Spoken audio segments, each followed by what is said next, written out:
तो राम राम दोस्तों, कैसे हो आप सभी। आज आपको सुनाने जा रहा हूँ मैं कि दैत्य गुरु शुक्राचार्य को संजीवनी विद्या का वरदान कैसे मिला था भगवान भोलेनाथ से।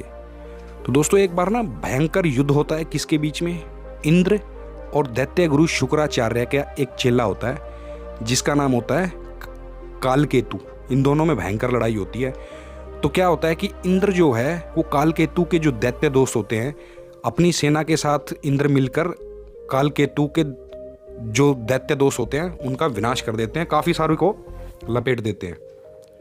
तो उस समय दैत्य जो है इतने पावरफुल नहीं हुआ करते थे। रीज़न क्या था कि उनके पास कोई ऐसी विद्या नहीं थी कि जिसका वो यूज़ कर सके, मगर जो अपने देवता थे, देव इंद्र के जो सराउंडिंग जो देवता थे वो पावरफुल होते थे, क्योंकि उन्हें भगवान से जो है वरदान प्राप्त होते थे, इसीलिए उनका ज़्यादा कुछ बिगड़ नहीं पाता था। तो जब वो कालकेतु अपने दोस्तों की मृत्यु देखता है उस युद्ध के मैदान में, तो वो विचलित हो जाता है और कहता है कि यार, मेरी वजह से मेरे इतने दैत्य दोस्त मारे गए, तो मेरा जीना तो इस धरती पे अब कोई मायने ही नहीं रखता है, मुझे भी इनके साथ मर जाना चाहिए। और वो अपनी जीवन लीला समाप्त करने के लिए वो एक तलवार उठाता है और खुद को मारने की कोशिश करता है। जैसे ही वो मारने लगता है तभी दैत्य गुरु शुक्राचार्य वहाँ प्रकट हो जाते हैं और कहते हैं कि भाई रुक, कालकेतु रुक, एक मिनट, ये क्या करने जा रहा है तू। बोला, गुरुदेव मैं अब नहीं जी सकता, क्योंकि मेरे साथी, मेरे मित्र, मेरे दोस्त इस युद्ध के मैदान में शहीद हो गए हैं, मैं भी अब मरना चाहता हूँ। तो शुक्राचार्य जी कहते हैं कि रुक, तू मूर्ख मत बन, क्योंकि ये इतने तो मारे गए, अगर तू भी मारा जाएगा तो मेरा एक शिष्य कम हो जाएगा और मेरी शक्ति में कमी आएगी, तो तू रुक, मैं कुछ ना कुछ इंतजाम करता हूँ। तो शुक्राचार्य जी रात भर बैठकर सोचते हैं कि यार कैसे इनका देवताओं का मुकाबला किया जाए, क्योंकि ये तो मारे जा रहे हैं, कभी किसी दैत्य को मार देते हैं, कभी किसी को मार देते हैं। तो दैत्य गुरु शुक्राचार्य जी रात भर सोच रहे होते हैं इसी उधेड़-बुन में। तब उन्हें ख्याल आता है संजीवनी विद्या का, संजीवनी विद्या कैसे मैं प्राप्त कर सकता हूँ। तो जैसे ही सुबह होती है, तो सुबह होते ही शुक्राचार्य जी पहुँच जाते हैं कैलाश पर्वत पर, जहाँ पर भोलेनाथ समाधि में लीन होते हैं, मगन होते हैं। और शुक्राचार्य जी जाकर सीधा उनके चरणों में लेट जाते हैं और कहते हैं कि हे भगवान, आंखें खोलिए, मैं बड़ी उम्मीद से आपके पास आया हूँ। तो भोलेनाथ जी आँख खोलते हैं और देखते हैं कि शुक्राचार्य जी सामने लंबे लेटे हुए हैं, उन्हें प्रणाम कर रहे हैं। तो भोलेनाथ कहते हैं कि बताओ शुक्राचार्य जी, आपका कैसे यहाँ आपका आना हुआ। तो बराबर में जो है इंद्र बैठे होते हैं, एक कुर्सी होती है, उस पर कुर्सी टाइप एक पत्थर टाइप होता है, उस पर इंद्र भी बैठे होते हैं। तो इंद्र कहते हैं, भोलेनाथ इनसे पहले मैं यहाँ आया था और आपको मुझसे पहले बात करनी चाहिए, इनसे बाद में करनी चाहिए। तो भोलेनाथ बोलते हैं कि भैया ऐसा है, मैंने पहले इन्हें देखा था, तो मैं उस हिसाब से इनसे बात करूँगा, उसके बाद मैं आपसे बात करूँगा, तो आप बैठे रहिए कृपा।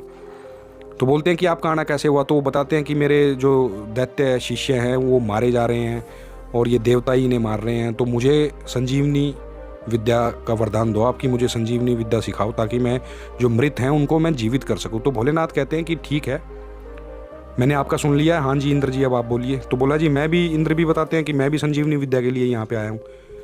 तो भगवान भोलेनाथ बोलते हैं कि भैया ऐसा है, ये जो संजीवनी विद्या है ये कोई छोटी मोटी चीज़ नहीं है जो मैं आपको उठाऊं और उठा के ऐसे ही दे दूं। इसके लिए आप लोगों को एक परीक्षा देनी होगी, और उस परीक्षा में जो सफल होगा उसे मैं संजीवनी विद्या का वरदान दे दूंगा, उसी को मैं ये सिखा दूंगा। तो भैया शुक्राचार्य जी कहते हैं, जी मैं रेडी हूँ, मैं तैयार हूँ, आप बोलिए भोलेनाथ कौन सी परीक्षा है और इसके लिए मुझे क्या करना होगा। मगर इंद्र जो है, इंद्र कहते हैं कि भोलेनाथ पहले आप बताइए कि परीक्षा क्या होगी, तब मैं आपको बताऊंगा कि मैं इसमें भाग लूँगा, पार्टिसिपेट करूँगा या नहीं करूँगा। तो भोलेनाथ कहते हैं कि भैया ऐसा नहीं है, परीक्षा में सवाल पहले नहीं बताए जाते हैं, आपको एंड टाइम पे बताया जाएगा, मगर फिर भी चलो अगर ये इच्छा है तो मैं बता देता हूँ। इसमें आप लोगों को क्या करना होगा, इसमें सोमवती अमावस्या के दिन, जिस दिन सोमवती अमावस्या है उस दिन से इस परीक्षा की शुरुआत होगी। आपको बड़ के पेड़ पर दोनों को उल्टा लटकना है, नीचे पत्ते जलते रहेंगे, पत्तों से निरंतर धुआं उठता रहेगा और उस धुएं का पान आपको करना है। आपको किसी से बातचीत नहीं करनी है और पूरा 1 वर्ष तक उल्टा लटके रहना है। आपको धरती का 1 वर्ष 365 दिन आपको उल्टे लटके रहना है और उस धुएं का ही पान करना है। इस दौरान आपको किसी से बात भी नहीं करनी है। तो ये परीक्षा है, 1 साल तक जो ऐसा कर देगा तब मैं देखूंगा कि आप दोनों में से किसने सही किया और उसी को मैं ये वरदान दूंगा। तो भैया ये बात सुन के इंद्र जी तो वहाँ से निकल लेते हैं, कह रहे जी अपने बस की नहीं है भोलेनाथ, ये ये तो बड़ा टेढ़ा काम है।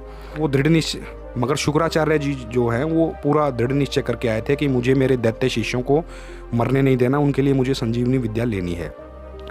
तब शुक्राचार्य जी भोलेनाथ को प्रणाम करके नमस्कार करके वहाँ से चले जाते हैं और कहते हैं कि भोलेनाथ, मैं सोमवती अमावस्या के दिन से यह जो आपकी परीक्षा है मैं इसका शुरुआत कर दूंगा। और वहाँ से वो सीधे पहुँचते हैं अपनी माता के पास और जाकर अपनी माता को प्रणाम करते हैं। बोलते हैं, माता मैं एक मिशन पे जा रहा हूँ, मैं तपस्या के लिए जा रहा हूँ, मैं अपने शिष्यों के लिए जो संजीवनी विद्या की तपस्या है वो मैं करने जा रहा हूँ। आप मुझे आशीर्वाद दो जिसकी वजह से मैं सफल हो पाऊँ और मुझे वह विद्या मिल जाए। तो दैत्य गुरु शुक्राचार्य जी 4-5 चेले चपाटों को लेकर और जंगल में पहुंच जाते हैं। एक बड़ का बहुत प्राचीन विशाल बहुत बड़ा पेड़ होता है, वहां जाकर उल्टे लटक जाते हैं और कहते हैं कि किसी को भी यहाँ आने मत देना। और वो सारी उनको जितनी भी उसमें शर्त थी सब समझा देते हैं। और नीचे पत्ते जो है अग्नि प्रज्वलित की जाती है उसमें, और उसको बुझा दिया जाता है और उससे फिर धुआं उठना शुरू हो जाता है। और जिसका पान जो है दैत्य गुरु शुक्राचार्य शुरू कर देते हैं, तो उनकी जो तपस्या है वो कंटिन्यू चले जा रही है। 2-4 दिन उनको दिक्कत भी होती है, मगर फिर वो रम जाता है धुआं उनके अंदर और सिस्टम शुरू हो जाता है।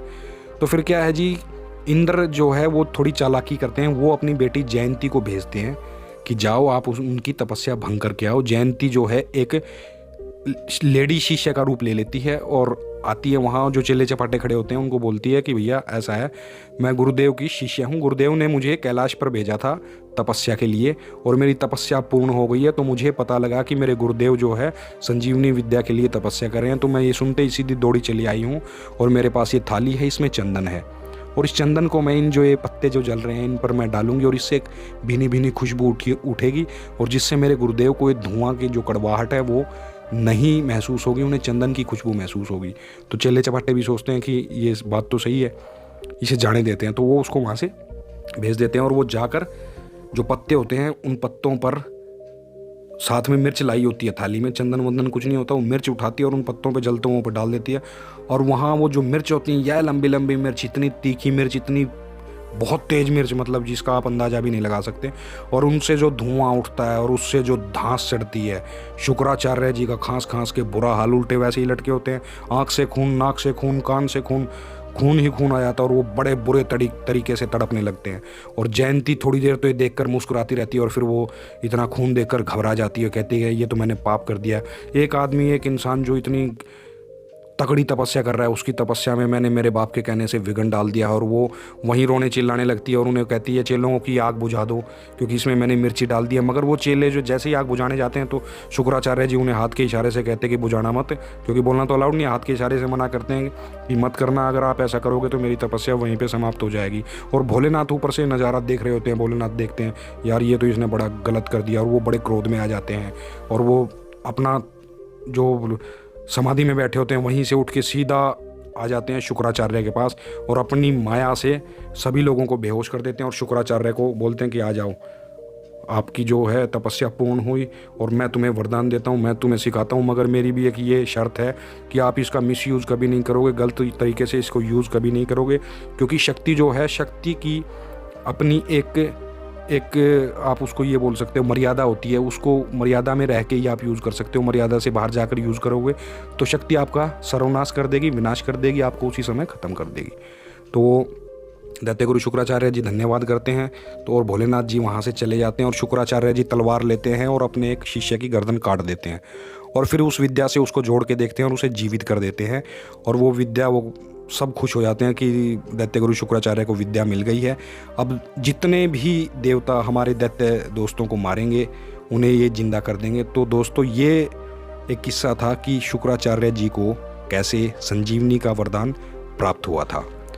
तो दोस्तों नीचे कमेंट बॉक्स में कमेंट करके ज़रूर बताना कि आपको ये वीडियो कैसी लगी, और जो नए हैं वो कृपया चैनल को सब्सक्राइब कर दें और ये घंटी भी दबा दें ताकि जैसे ही कोई नया वीडियो आए आपको पता लग जाए।